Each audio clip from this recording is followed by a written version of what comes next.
ចាញ់គេត្រង់ណាមាសបងវាចាំមកចុះម្ដេចក៏ស្រង់កលយាបែរជាមានចិត្តប្រែឬមួយរូបបងនេះក្រកសត់គ្មានអ្វីថែទើម្ចាស់ស្នេហ៍លះបងចោលទៅបងចាញ់គេត្រង់ណាមាសបងមេត្តាប្រាប់ផង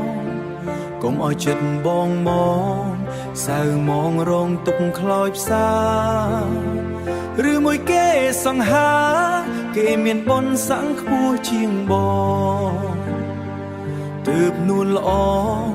យកគេធ្វើជាម្ចាស់ស្នេហ៍អោ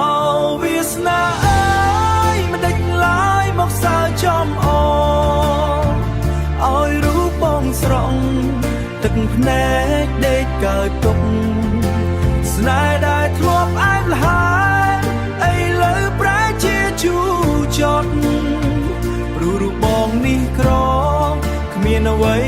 ប្រៀបនឹងគេ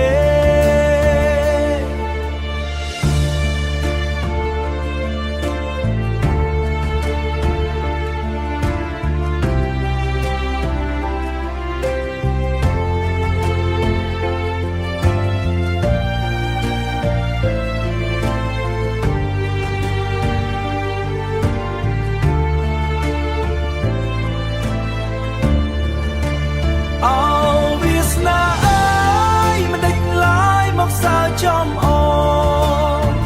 ឲ្យរូបបងស្រង់ទឹកភ្នែកដេកកើតទុកស្នេហ៍ដែលធ្លាប់អែបល្ហាឥឡូវប្រែជាជូរចត់ព្រោះរូបបងនេះក្រគ្មានអ្វីប្រៀបនឹងគេ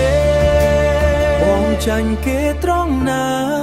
សួរម្ដងទៀតចុះមាសម៉ៃបើស្រីអស់ចិត្តភក្តីក៏អញ្ជើញចុះថ្លៃបងមិនខាត់ស្រីទេឲ្យតែអូនបានសុខទោះបងរងទុក្ខក៏សុខចិត្តព្រោះស្រឡាញ់